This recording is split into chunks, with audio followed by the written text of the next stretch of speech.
What's up, guys? Welcome to Movie Importance Flashback Reviews, where I take movies from the past, break them down, and tell you what I think about them. If you like what you see, of course, hit the subscribe button. Join Movie Emporium, hit that notification bell at the top to find out what's coming next, and as always, comment below on any videos you watch on my channel. So, this is a fitting end for 2019 Flashback Reviews. This is a movie that came out in December of 1999, and is what made me kind of fall in love with Paul Thomas Anderson.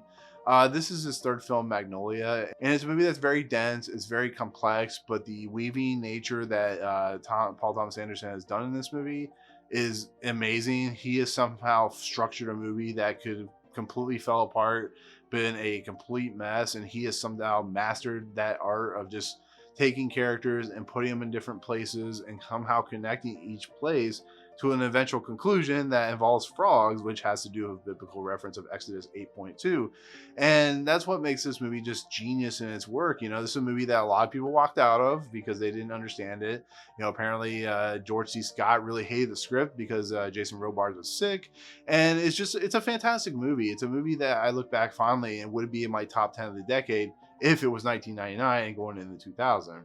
But to really kind of break down this movie it's very difficult to do, and I've done many takes already because I'm trying to figure out the best way to break this down. But you almost have to break it down story by story, and the best way to start that is we have a character played by Phillip Baker Hall.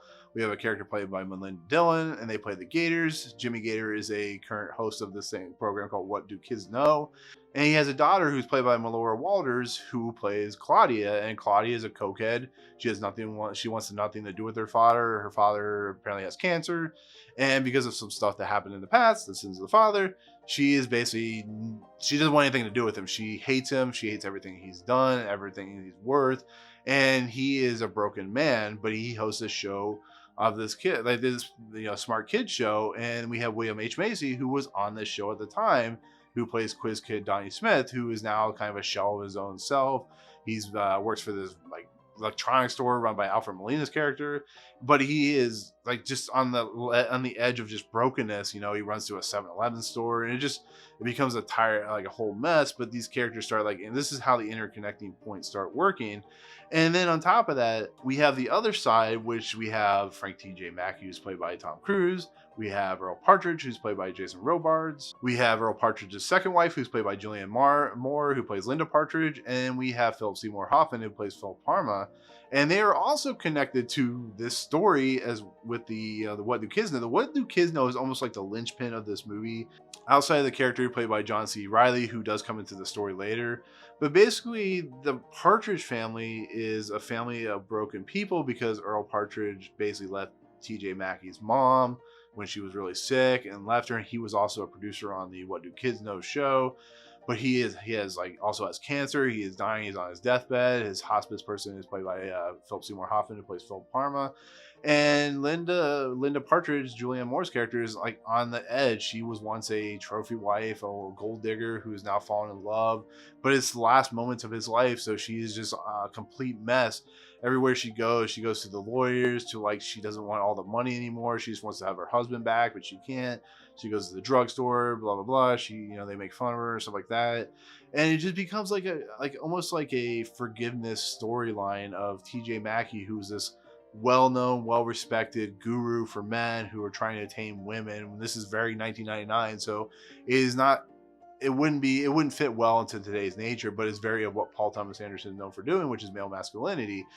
And these stories just start interconnecting with one another because, the people that Earl Partridge has dealt with, with the quiz kid Donnie Smith, to the Jimmy Gator, to everybody involved.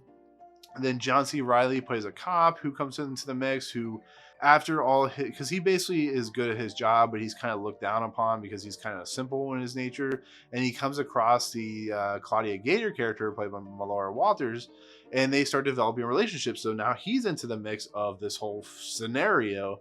And in essence, it's just, you start seeing how these characters start to revolve around one another. You see how they start to kind of collide and collapse into one another, and how they clash into one another.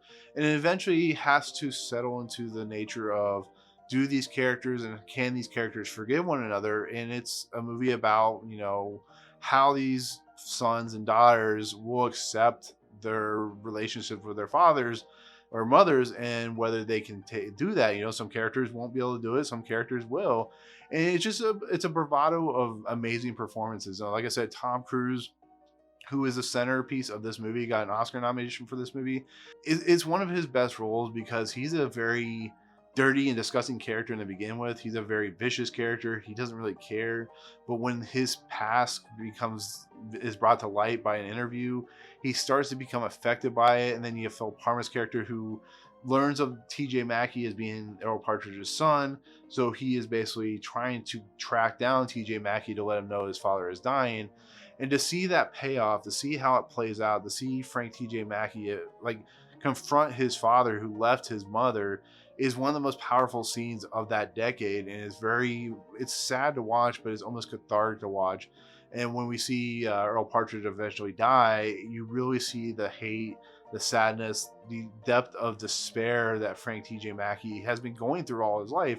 And I think that's why he chose the profession he did, because it allows him to express his anger, to bring out forth a just beast of a personality that it was boiling inside of him ever since his father left. And like I said, when you get into the Jimmy Gator stuff, Jimmy Gator has cancer. His wife, has been there for him, but he also cheats on his wife. And then he has a daughter, like I said, who's drugged up.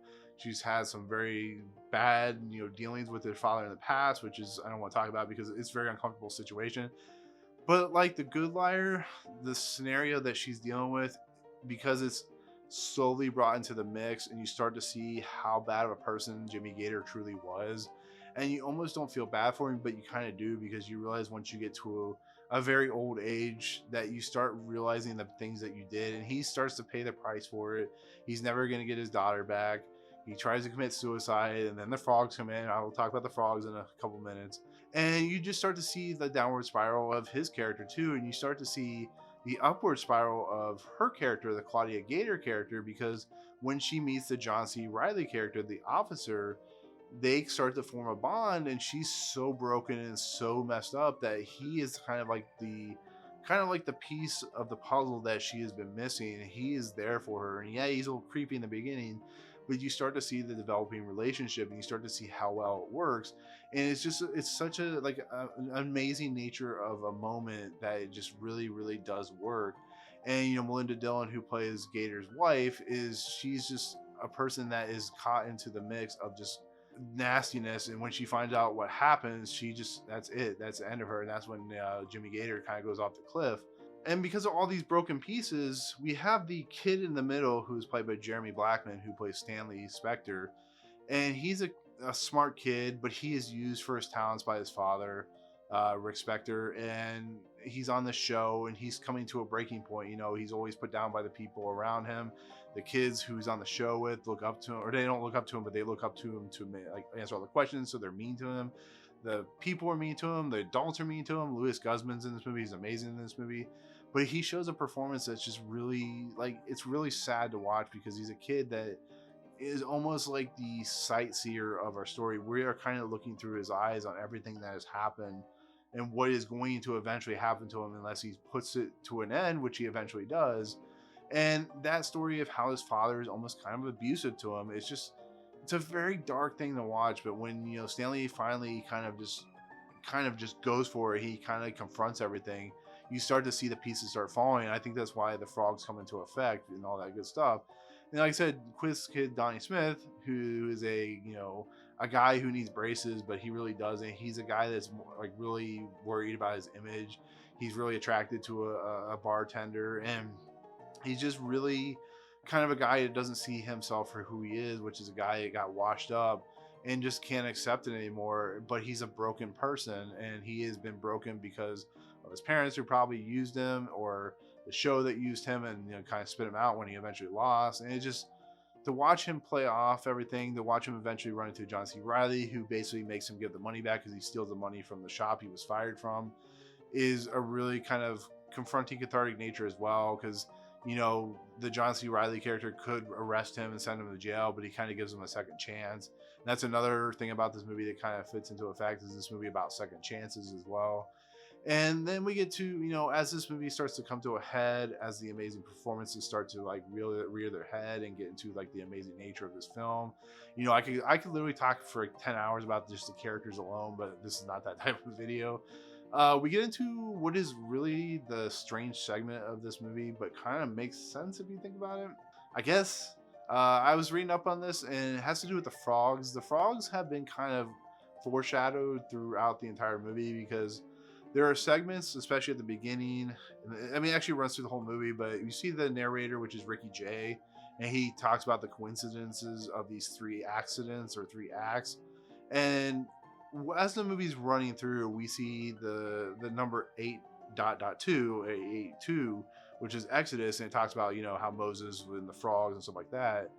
And I think the frogs were meant as kind of a way for people to kind of see past maybe their own problems, to see that there's this insane nature of something going on. And maybe the fact that the frogs were there just to save them, because Amy Mann, who has a song called Save Me, is about, you know, saving yourself, saving who you are, the people that need to be saved, stuff like that. And I think the frogs were just meant as a way for people to find each other, for people to be saved. But like I said, that's a very simple approach. It's probably a very big meaning behind this movie with the frogs. But I think it just has to do with the fact that, you know, the frogs save Phil Baker Hall's character from committing suicide. They save, you know, Julianne Moore from dying of drug overdose. They save, you know, they actually help John C. Reilly's character. They basically save, you know, have John C. Reilly see the William H. Macy character, who ends up having to put the money back. And I think they're just like a way to like connect everything. And then frogs coming from the sky is it's a very unusual phenomenon, but it does happen. And Stanley, who is a kid, he mentions the frogs, that this is something that happens, like that. So I think the frogs are kind of an allegory for saving people, and people that, you know, were doing something that was able to protect them. But it could be, there's other reasons behind it. I'm actually interested in the comments below what you think about that scene, what you think about the ideas behind it. But this movie is fantastic. It has a lot to say. It does a lot. It just connects a lot of pieces very, very well. Paul Thomas Anderson has proven time and time again how good he is at connecting characters. It's a weird movie. It does a lot of weird things. People do a lot of crazy stuff. There's a lot of uncomfortable scenarios in this movie. Then on top of that, we have Amy Mann, who does a rendition of One, which is an amazing cover, which I really enjoy. And she got an Oscar nomination for Save Me, which is also a great song that does a lot and says a lot throughout the song. That has a lot of cool montage moments. So yeah, Magnolia is a movie that is very underappreciated for what it is, and it's probably not high on a lot of people's list, but I think it's fantastic. I think it has a lot of great performances. I think it should have gotten much more Oscar consideration, but that's just me. So anyways, that'll do it. That's my take on Magnolia. Thank you so much for sitting through this very, very long video, but it is a very dense, long movie. It's 3 hours and 8 minutes. Anyways, hit the subscribe button, join Movie Emporium, hit that notification bell at the top to find out what's coming next, and of course, comment below on any video that you watch my channel. Otherwise, I'll see you guys in 2020. Peace out. What's up, guys? Thank you so much for checking out Movie Emporium. I really appreciate it. If you want to, go ahead and hit the subscribe button. Hit the notification button and the bell at the top. Find out what's coming next for Movie Emporium. Also, check out these 2 videos. They're amazing. I think they're awesome. I think you'll enjoy them too. But otherwise, thank you so much for watching, guys. We'll see you next time.